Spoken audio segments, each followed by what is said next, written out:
ସମୁଦ୍ର ଭିତରେ ଭୟଙ୍କର ଦୁର୍ଘଟଣା।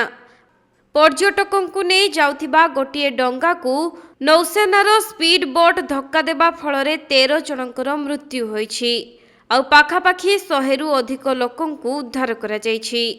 सेपटे मृतकों भितरे रहिछन्ति 10 जन साधारण लोक एवं 3 जन नौसेना कर्मचारी। आहुरी अनेक निखोज थिबा मध्य कुहा जाउछि। तेबे निखोजଙ୍କୁ उद्धार पाई जारी रहिछि search operation. Mumbai Gateway of India निकटरे गतकाली अपराह्न समय एही दुर्घटना घटिथिला।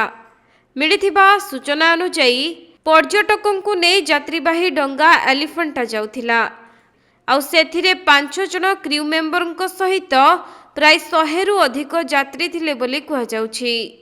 तेबे करंज निकट उरान रे हठात नौसेनार स्पीड बोट आसी सेही डंगा को धक्का देबा फଳରେ एपरी भयंकर दुर्घटना घटी जाइछि।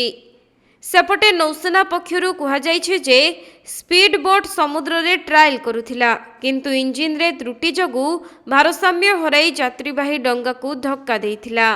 तेणु एने नौसेनार स्पीड बोट ड्राइभरଙ୍କ नामरे मामला मध्य रुजु होइथिबा जଣା पड़िछि।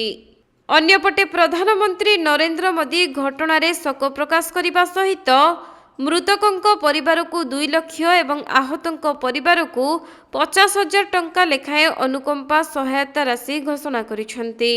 सेहीपरि महाराष्ट्र मुख्यमंत्री मृतकों परिवार को 5 लाख टंका लेखाएं अनुकंपा सहायता राशि घोषणा करिसेंति।